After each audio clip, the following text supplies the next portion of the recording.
Shalom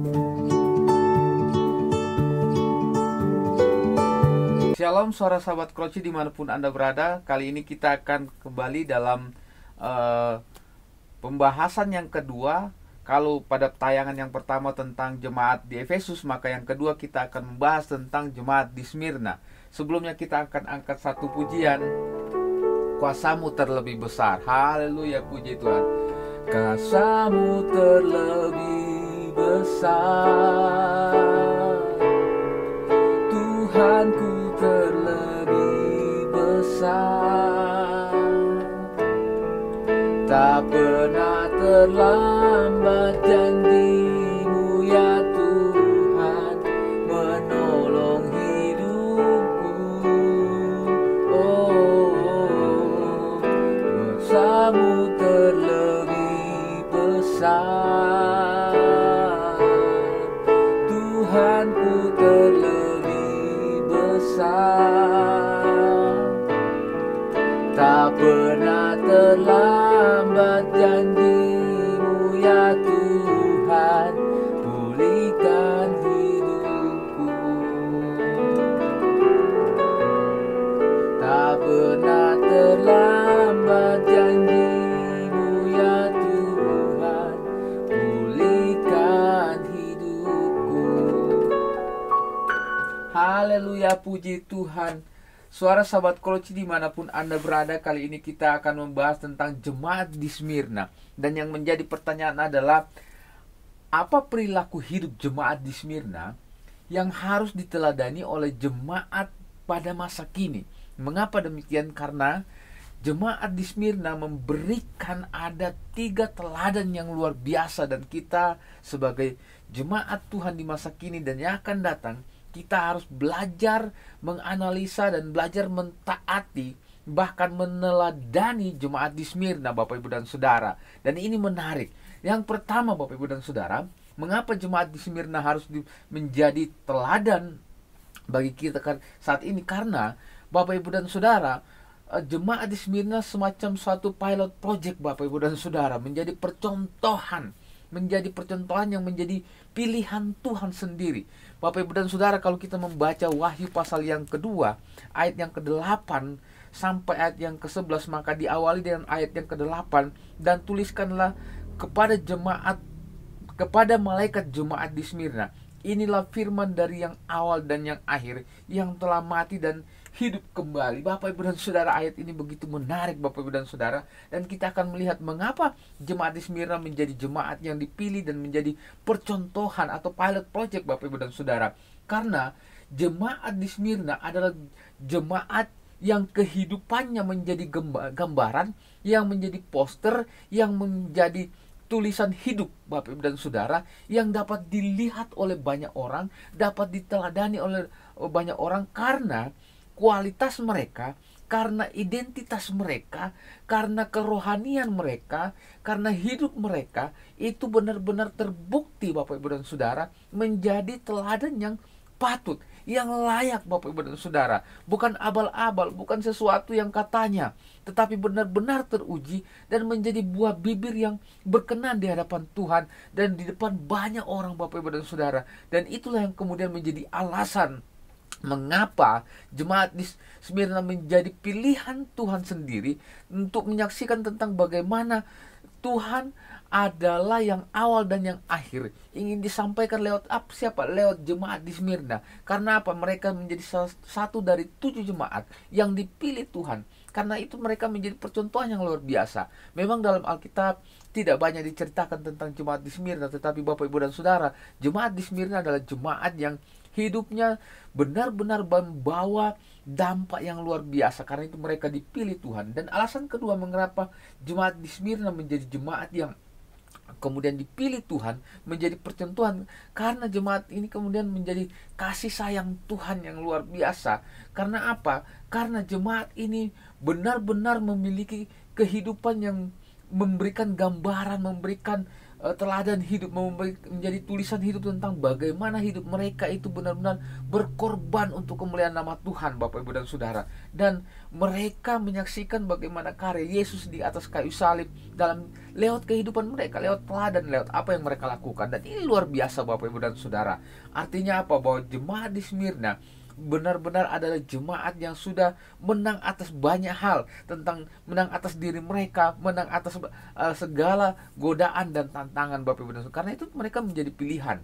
Yang ketiga, Bapak Ibu dan Saudara, mengapa jemaat di Smyrna menjadi pilihan atau kemudian menjadi percontohan, menjadi pilot project dari sebuah jemaat yang berkenan di hadapan Tuhan? Karena jemaat di Smyrna adalah jemaat yang memiliki keistimewaan akan ketekunan mereka, dan mereka menang bertahan atas penderitaan, Bapak Ibu dan Saudara. Karena di masa itu begitu kuat tekanan terhadap mereka, apalagi kepada pengikut Kristus, Bapak Ibu dan Saudara, sehingga mereka mengalami aniaya, mereka mengalami godaan, mereka mengalami bujuk rayu, mereka mengalami fitnah, tindakan yang begitu luar biasa mendera mereka, tetapi mereka menang.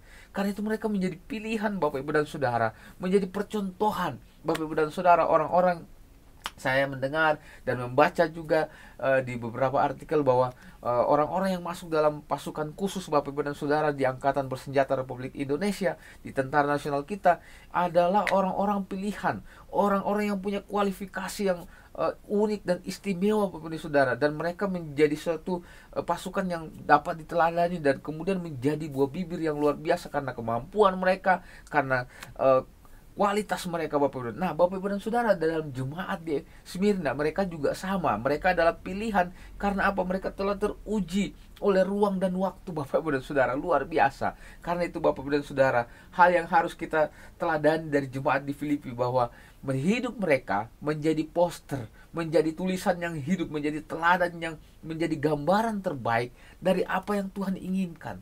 Jadi, Bapak Ibu dan Saudara, kita bisa melihat bahwa Tuhan memilih jemaat di Smyrna atau kita, Bapak Ibu dan Saudara, bukan hanya untuk meneladani Yesus Kristus, tetapi juga untuk menjadi teladan. Jadi kalau kita sudah meneladani Yesus Kristus, maka apa yang kita teladani dari Yesus Kristus, itu kita harus juga sampaikan kepada orang-orang di sekitar kita, kepada keluarga kita, kepada saudara kita, kepada famili kita, kepada masyarakat, kepada gereja, kepada komunitas, kepada persekutuan, atau dimanapun kita berada. Dan itu menjadi suatu pesan rohani buat kita, Bapak Ibu dan Saudara, bahwa jadilah poster yang hidup, menjadilah teladan yang baik bagi siapapun, agar kita menjadi pilihan, menjadi umat kesayangan Tuhan. Haleluya, haleluya, puji Tuhan. Itu yang pertama, Bapak Ibu dan Saudara. Yang kedua, alasan mengapa jemaat di Smyrna harus menjadi jemaat yang perlu diteladani. Karena yang kedua, ini yang luar biasa dari jemaat di Smyrna, akan menjadi satu perenungan buat kita sebagai jemaat Tuhan, bahwa jemaat di Smyrna adalah jemaat yang memiliki kualifikasi rohani yang telah teruji. Haleluya. Bapak Ibu dan Saudara, kalau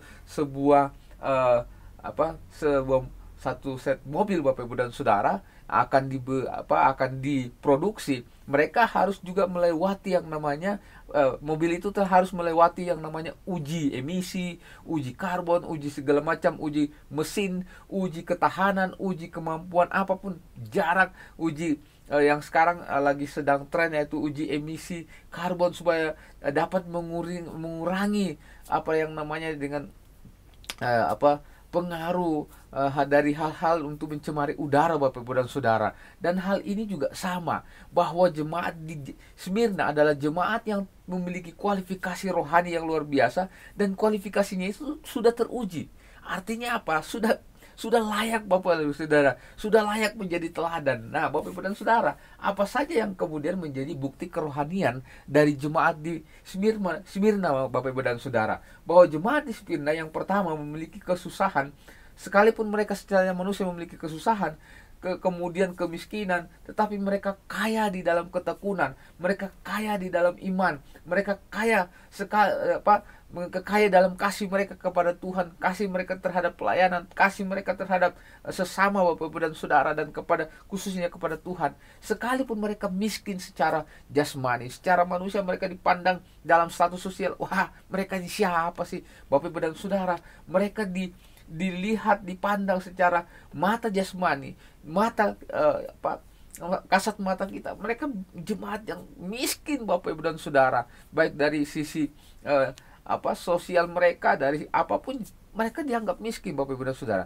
Bapak Ibu dan Saudara, begitu banyak kemudian jemaat Tuhan atau persekutuan atau gereja, komunitas Kristen, persekutuan apapun, seringkali ketika ada orang yang datang ke gereja atau ke persekutuan yang kemudian mungkin bajunya, celananya, pakaiannya, modelnya Bapak Ibu dan Saudara begitu tidak dianggap secara manusia, begitu tidak enak dipandang mata Bapak dan Saudara, sehingga kadang kita memperlakukan mereka begitu biasa, begitu tidak baik, sehingga mereka tidak nyaman. Tetapi kalau yang datang yang pakai, minta maaf sebelumnya, saya tidak anti dengan kekayaan Bapak Ibu dan Saudara, tetapi Bapak Ibu dan Saudara, ini menjadi satu gambaran. Seringkali yang bajunya bagus, naiknya mobil atau kendaraan yang berharga luar biasa Bapak Ibu dan Saudara, netes, model rambut, segala macam tampang begitu meyakinkan, seringkali kita memperlakukannya lebih istimewa ketimbang yang lain Bapak Ibu. Dan ini tidak boleh.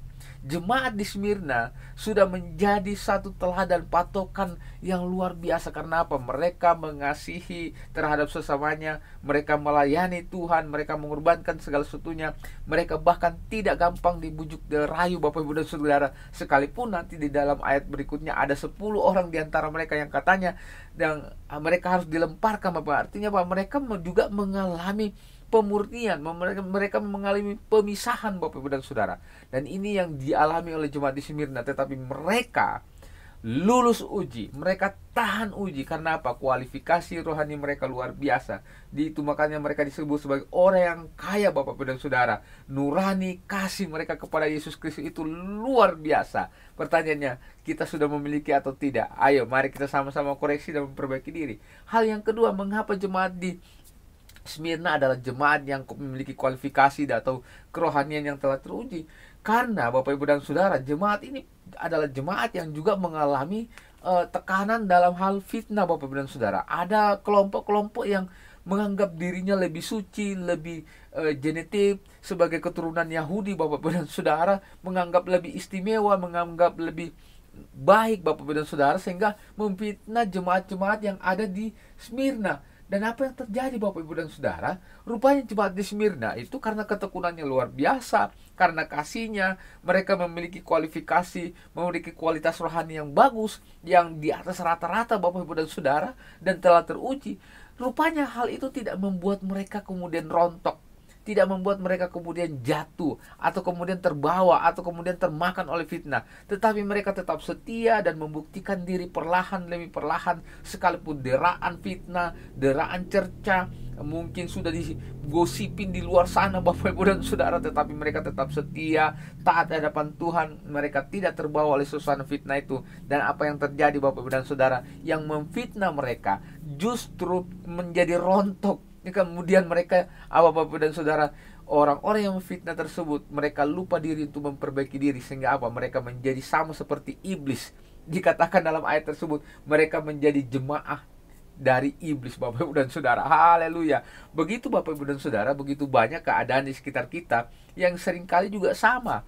Mengapa demikian Bapak Ibu dan Saudara? Seringkali sebagai anak Tuhan, sebagai pengikut Kristus, bahkan di dalam komunitas, di dalam gereja, ada saja orang-orang yang memang kadang juga, saya tidak sedang menghakimi, tetapi kadang kita juga mendapati Bapak Ibu dan Saudara, begitu banyak orang-orang Kristen yang tidak bisa mengendalikan dirinya, sehingga membuat fitnah, membuat cerita yang jelek, menghasut Bapak Ibu dan Saudara, menjatuhkan, iri, dengki, segala macam dikembangkan untuk apa? Untuk kenyamanan pribadi sendiri, dan untuk mendapatkan keuntungan, untuk mendapatkan posisi, untuk mendapatkan segala macam Bapak Ibu dan saling menjatuhkan, memfitnah Bapak Ibu dan Saudara. Bahkan ada yang berani mengatakan kamu tidak layak di depan Tuhan, kamu tidak rohani. Begitu banyak Bapak Ibu dan Saudara kita dapati. Tetapi Bapak Ibu dan Saudara, orang-orang yang difitnah, kalau dia tetap tekun dalam Tuhan, dia terus memperbaiki dirinya, memperbaiki kualitasnya, memperbaiki kasihnya, memperbaiki dirinya untuk semakin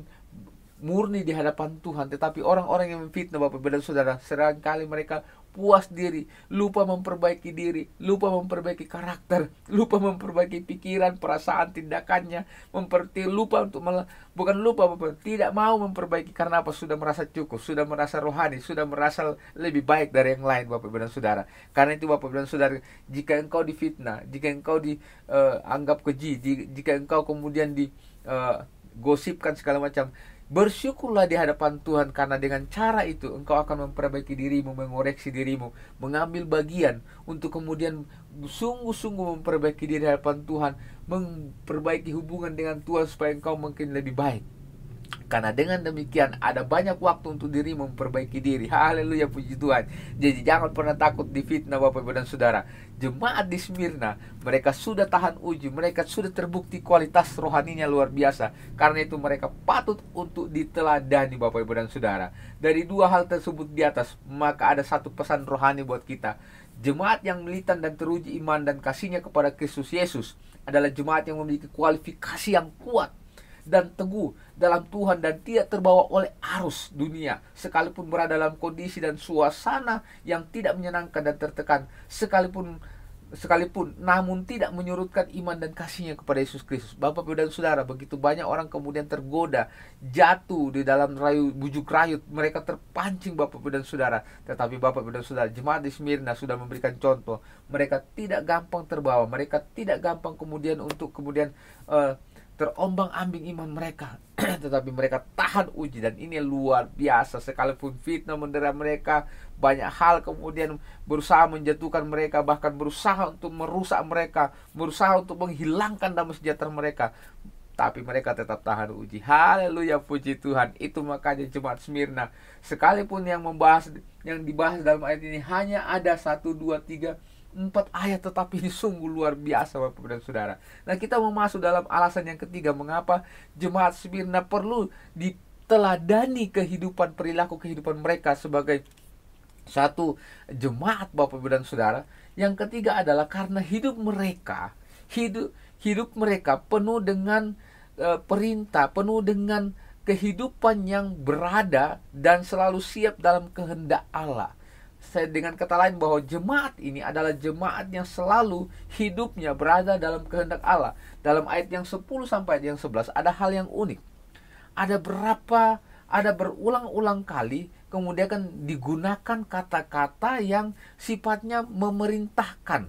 Itu artinya bahwa jemaat ini begitu peka terhadap banyak hal dalam hidup mereka tentang perintah Tuhan. Mereka tidak hanya seperti kita yang mendengar khotbah lalu pulang merenungkannya, lalu kemudian kita tidur lalu tidak membahasnya. Tidak, Bapak Ibu dan Saudara. Jemaat di Smyrna adalah jemaat yang benar-benar meneliti setiap bagian firman Tuhan, sehingga mereka tahu mana yang menjadi perintah, menjadi larangan dan Bapak Ibu dan Saudara, dan mana yang mereka harus lakukan. Dan Bapak Ibu dan Saudara, yang menarik adalah kalau kita perhatikan dalam teks ini ada beberapa ungkapan tentang perintah Tuhan yang menunjuk bahwa mereka harus hidup di dalam kehendak Tuhan. Jadi perintah-perintah itu adalah satu arahan supaya mereka hidup di dalam kehendak Tuhan. Artinya apa? Hidup mereka itu hidup dalam perintah kehendak Tuhan. Haleluya. Bapak Ibu dan Saudara, mari kita perhatikan ada beberapa hal. Yang pertama dikatakan dalam ayat yang ke-10, jangan takut terhadap apa yang kau harus derita. Haleluya, luar biasa. Ada poin-poin ini menjadi sangat penting, Bapak Ibu dan Saudara. Karena mengapa demikian? Karena ada dua hal yang ingin disampaikan oleh penulis kitab Wahyu, yaitu Yohanes, Bapak Ibu dan Saudara, dari hasil dari apa yang dia lihat dan apa yang disampaikan kepadanya lewat penglihatan di Pulau Patmos, Bapak Ibu dan Saudara. Yang pertama, bahwa mereka harus siap terhadap penderitaan. Mengapa? Karena Tuhan tahu bahwa mereka itu sekalipun didera, sekalipun kemudian mereka miskin secara jasmani, sekalipun mereka kemudian ditekan, justru mereka makin luar biasa, Bapak Ibu dan Saudara. Haleluya. Yang pertama, bahwa penderitaan di situ akan membawa jemaat di Smyrna, ketika mereka dicobai, mereka kemudian makin murni imannya. Bapak Ibu dan Saudara, ini luar biasa. Dan dipisahkan dari orang-orang yang tidak tahan uji dalam pencobaan. Artinya apa? Lewat penderitaan itu mereka makin siap untuk dimurnikan, bahkan dipisahkan dari orang-orang yang tidak tahan uji. Artinya apa? Jemaat Smyrna adalah jemaat yang siap kemudian untuk hidup dalam perintah Tuhan. mereka tidak tergoyahkan, bukan karena mereka tidak memiliki care terhadap saudara atau apapun, tapi mereka siap Bapak Ibu dan Saudara, sungguh-sungguh sangat siap. Karena itu mereka menjadi teladan yang luar biasa. Karena jemaat di Smyrna adalah jemaat yang siap menderita. Yang kedua dari poin ini adalah jemaat di Smyrna siap menderita karena apa? Karena kehidupan mereka dalam penderitaan itu menguji mereka, sekaligus kemudian untuk membuat mereka tahan uji, naik kelas, dan kemudian bisa mengukur dirinya. Oh, ini yang harus diperbaiki, ini yang harus ditinggalkan, ini harus yang dipisahkan Bapak Ibu dan Saudara. Dan kesusahan itu membuat mereka semakin mengenal Tuhan, semakin kemudian mengerti apa perintah Tuhan, apa larangan Tuhan, sehingga hidup mereka menjadi satu kebiasaan untuk hidup dalam kehendak dan perintah Tuhan. Ini luar biasa. Jadi penderitaan itu bukan menjadi suatu ketakutan. Penderitaan itu bukan menjadi suatu hal yang mengerikan. Penderitaan itu justru menjadi suatu ruang dan waktu, menjadi suatu jalan buat mereka untuk kemudian mereka mengalahkan ketakutan mereka, mengalahkan kekhawatiran mereka, mengalahkan segala jenis dera dan apapun yang menyerang mereka. Mereka justru menjadikan itu menjadi satu makanan rohani yang luar biasa Bapak Ibu, menjadi lebih lesat Bapak Ibu dan Saudara. Saya menggambarkan ini satu hal yang luar biasa. Obat Bapak Ibu dan Saudara, semakin dia pahit, obat yang diberikan kepada pasien atau orang yang sakit, semakin dia pahit Bapak Ibu dan Saudara, itu artinya obat itu makin mujarab Bapak Ibu dan Saudara. Nah, iman kita juga sama, semakin pahit, semakin tinggi serangan, dera atau ancaman atau ketakutan itu, maka itu sebenarnya jalan atau pintu buat kita makin mengenal Tuhan dan makin Tuhan menyayangi, menutup bungkus kita. Haleluya, puji Tuhan. Dan alasan yang kedua, perintah yang kedua yang disampaikan kepada jemaat di Smyrna untuk mereka hidup di dalam kehendak Tuhan adalah mereka hendaklah engkau setia.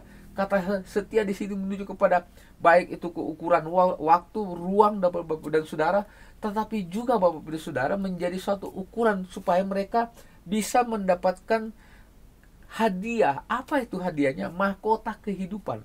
Mengapa demikian? Karena dengan kesetiaan mereka akan kemudian tertantang untuk membawa diri mereka makin memiliki kualitas yang baik, makin memiliki kerohanian yang baik, karakter yang baik, sehingga lewat kesetiaan itu mereka kemudian menerima satu hal yang luar biasa yang banyak dinantikan oleh orang-orang Kristen atau pengikut Kristus, yaitu apa? Yaitu mahkota kehidupan. Haleluya, puji Tuhan. Siapa yang tidak ingin mendapatkan mahkota kehidupan? Dan ini hal yang luar biasa. Tujuan dari kehidupan kita sebagai anggota tubuh Kristus adalah kita juga, selain kita mendapat keselamatan dan kekekalan, supaya kita masuk dalam kerajaan surga, memiliki mahkota. Apa itu? Salah satunya adalah mahkota kehidupan. Dan ini luar biasa. Jemaat di Smyrna mendapat satu hal yang luar biasa, bahwa jika mereka setia, jika mereka menang di dalam ujian tersebut dengan kesetiaan yang mereka miliki, maka mereka akan mendapatkan mahkota kehidupan. Hal yang ketiga yang menjadi perintah supaya mereka hidup dalam kehendak Tuhan adalah hendaklah mereka mendengar Bapak Ibu dan Saudara. Iman timbul sekali lagi Bapak Ibu dan Saudara. Hampir di semua teks yang kita pelajari, begitu banyak membahas tentang bagaimana kita sebagai anak Tuhan harus belajar hidup mendengar. Kenapa? Iman itu timbul dari pendengaran, dan pendengaran akan firman Tuhan. Haleluya Bapak Ibu dan Saudara. Jemaat di Smyrna juga dihimbau, diperintahkan untuk apa? Untuk mendengar. Ini artinya apa? Bapak Ibu dan Saudara, ini hal yang menarik. Mendengar di sini artinya menunjuk kepada jemaat di Smyrna dilatih untuk mengaktifkan secara penuh, secara maksimal akan kepekaan mereka untuk mendengar setiap apa yang menjadi perintah Tuhan, apa yang menjadi larangan Tuhan, apa yang Tuhan inginkan, apa yang Tuhan tidak inginkan, apa yang mereka harus kerjakan, apa yang mereka harus lalui, apa yang mereka kemudian harus baca dan renungkan Bapak Ibu dan Saudara. Itu artinya kepekaan mereka dilatih.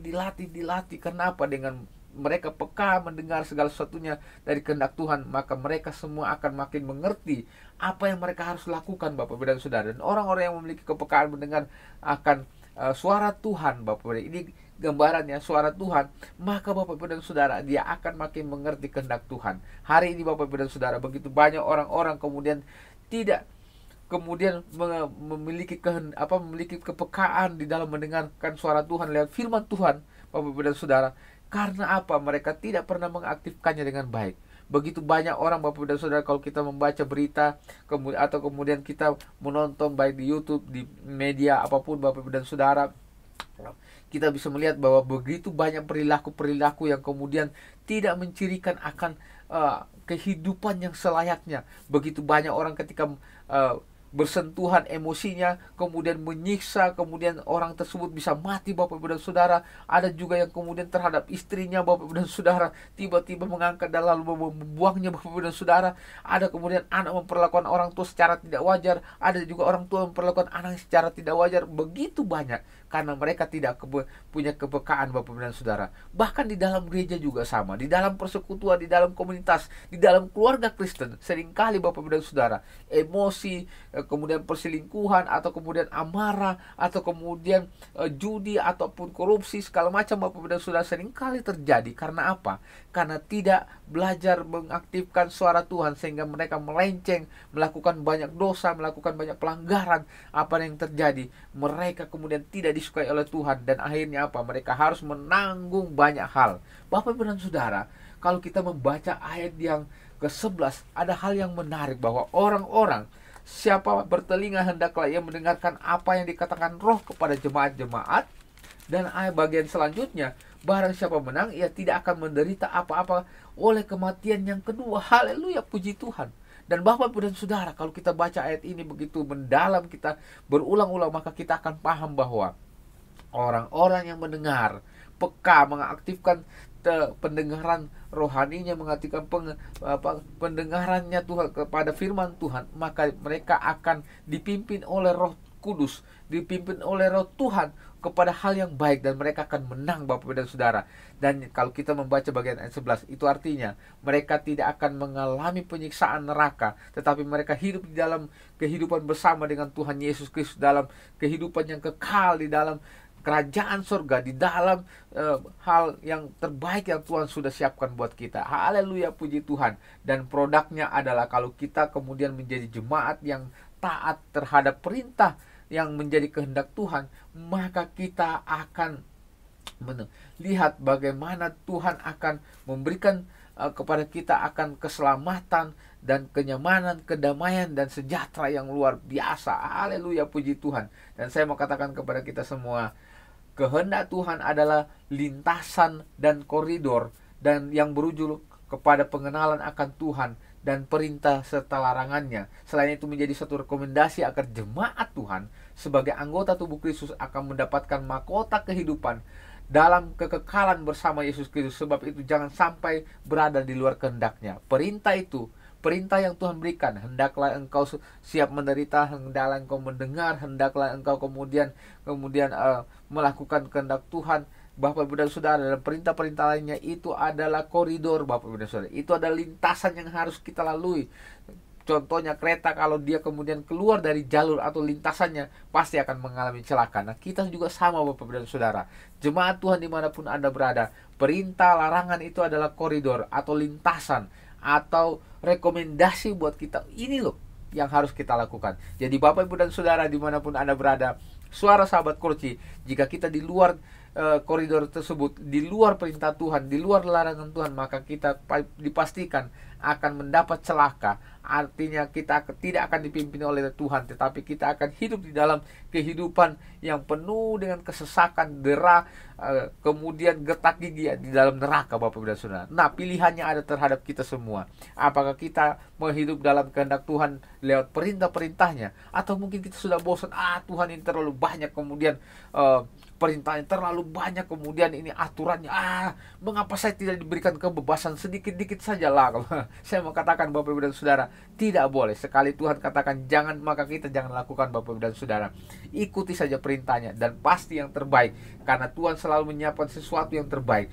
Jemaat di Smyrna, sebagai pesan gembala, jemaat di Smyrna sekalipun mencatat di dalam catatan, maksudnya Bapak Ibu dan Saudara, sekalipun dalam catatan di Alkitab hanya sedikit, Bapak Ibu dan Saudara, tetapi Bapak Ibu dan Saudara, teladan mereka, kondisi kerohanian mereka begitu kuat, begitu menjadi suatu hal yang patut diteladani, teruji, memiliki kualitas yang luar biasa, dan mereka punya keteladanan yang luar biasa karena apa? Mereka hidup dalam kehendak Tuhan, penuh dengan sikap yang siap untuk hidup dalam larangan dan perintahnya. Dan ini hal yang luar biasa. Pertanyaannya buat kita, apakah kita sudah sungguh-sungguh belajar untuk meneladani jemaat di Smyrna? Mungkin kita dalam perenungan kita perlu mengulang-ulang kembali bagian kebenaran firman Tuhan ini.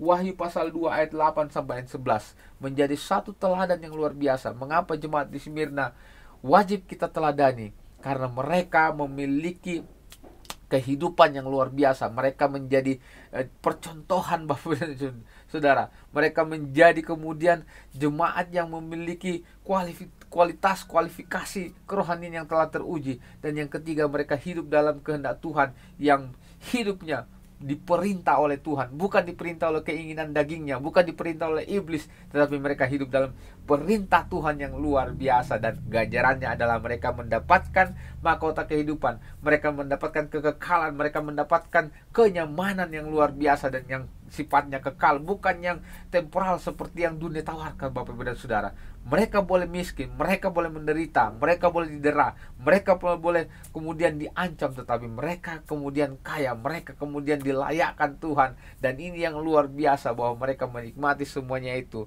Mereka tahu bahwa yang Tuhan lakukan, Tuhan izinkan kepada mereka ada sesuatu yang baik buat mereka. Haleluya, haleluya, puji Tuhan. Suara sahabat Kroci dimanapun Anda berada, saya harap kita semua belajar merenungkan bagian kebenaran firman Tuhan ini.